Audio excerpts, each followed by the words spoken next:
I've got games, so many games, I don't know what to do with all these games. And if you just want to chat, let's talk in bits and bytes, cause I'm down like that. When I'm at the Goodwills or when I'm checking Craigslist, all I'm thinking about is my NES. It's just something to do, it's like the passing of time. Without further ado, let's end this rhyme.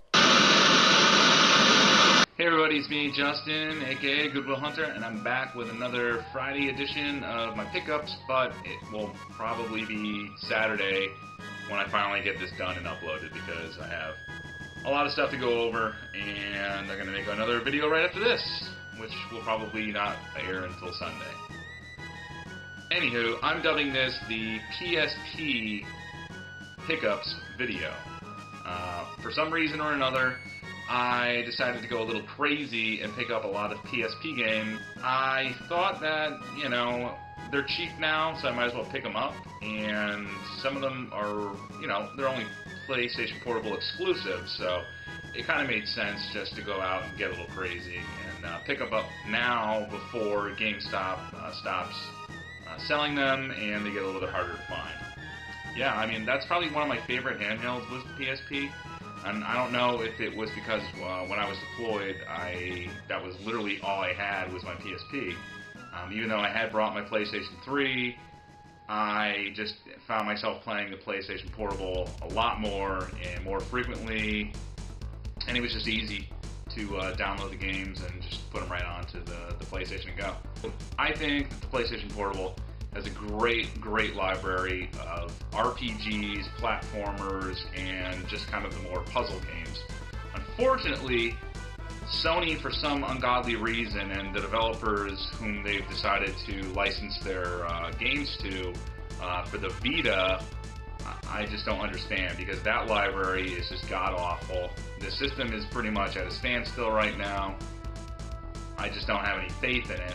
Now, if they don't start making any good games for it, it will be dead in the water. But that's just my opinion. I could be wrong. Everyone's entitled to it. So without further ado, let's just get right into the games, because I know you don't care about what I think about. So I actually picked up a lot of Atlas games, and I had never played two of these. They're both RPGs. And I guess the second one is based off of this one, which the first one I picked up was Nights in the Nightmare. It looks really good. I'm going to have to put some video attached to this because it just looks gorgeous. It reminds me of, you know, Final Fantasy Tactics, but with, you know, just awesome particle effects. The style just looks great, cutscenes, everything. And then there's a second one, I guess it's called, and I don't even know if I can pronounce it, but Gungnir. But again, it looks really good. Particle effects great.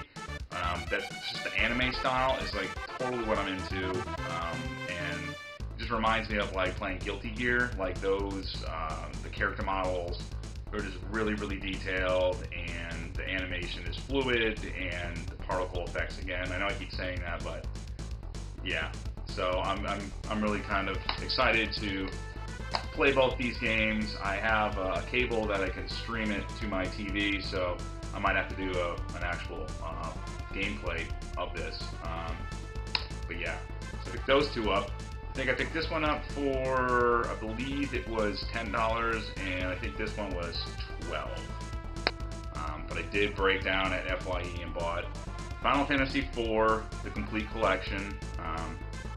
Again, it's just a great remake, and I had started to play it, and I'm probably going to have to start all over, and it sucks because I put so much time and just due diligence into it. And then I also picked up this one. Now, this one, originally, it's I guess Joan d'Arc, or Joan of Arc, and it originally was marked $12.99, but I looked at the back, and I'll have to insert some gameplay footage of this too, but it looks really good.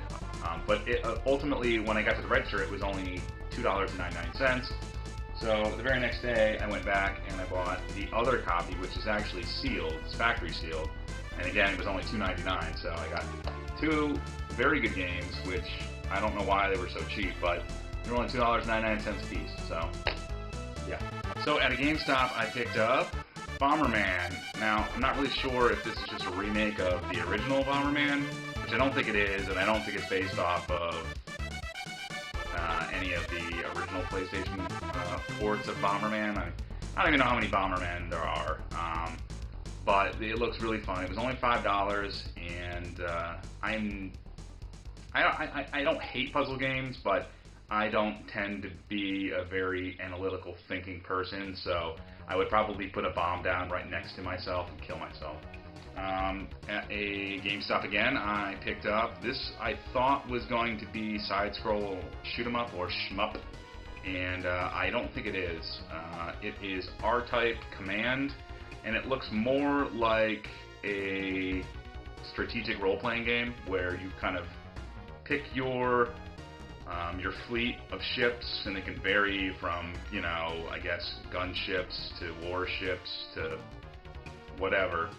And your role is kind of to stop the incoming invasion, which most R-types are based off of. So I don't know if I like it, but it was only, I think, $10, and it's an exclusive, I'm sure, and it's made by both Atlas and IRM, so I'm kind of interested in seeing how it is.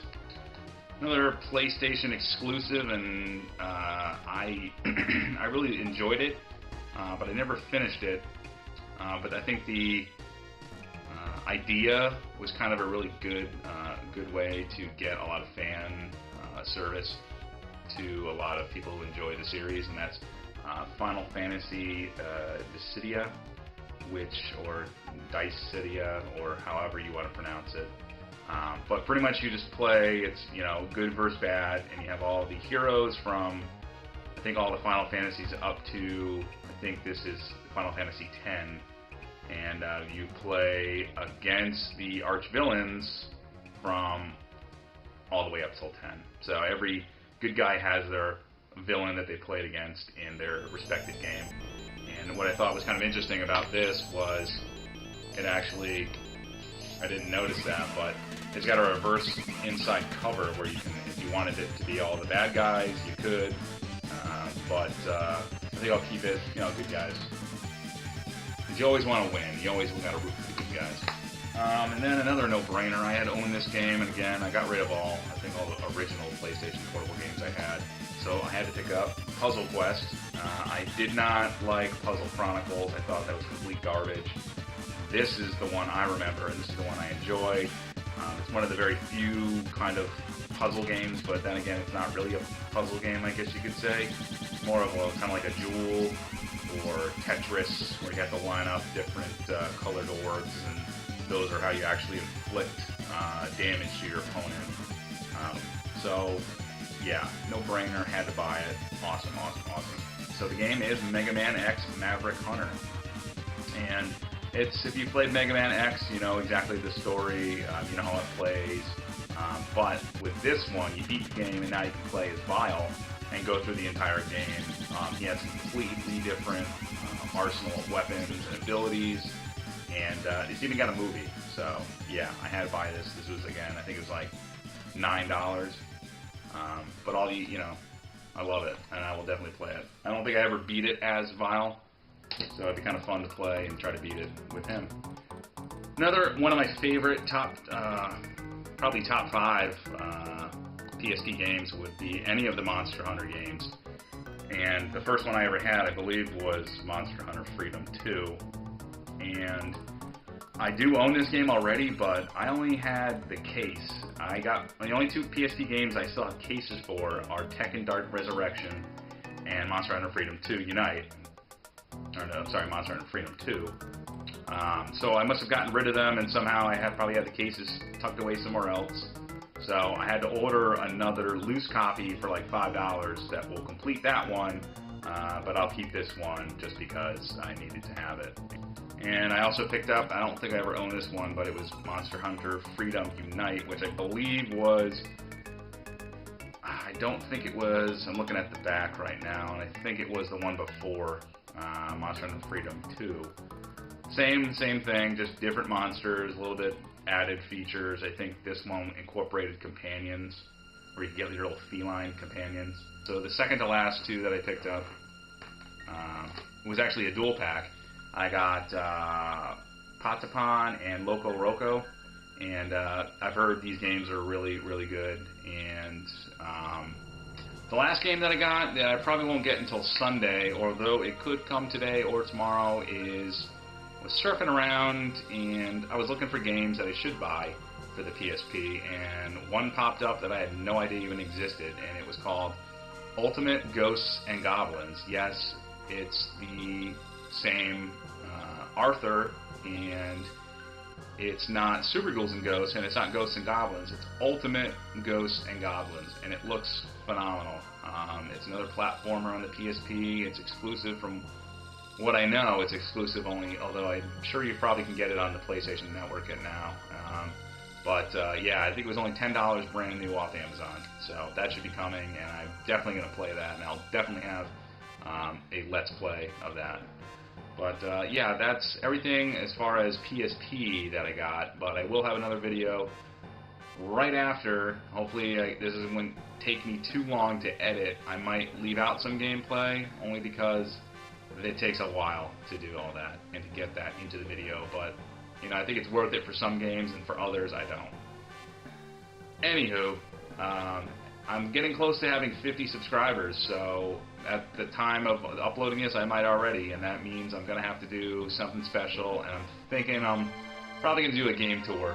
I'm going to do a game room tour, and I have a lot of stuff to show, so I'd like to dedicate a video to that and just kind of do a walkthrough and then do kind of a voiceover of it, so everyone can understand what I have and kind of my areas that I'm actively looking for. But as always, guys, like it, subscribe if you haven't already, and stay tuned.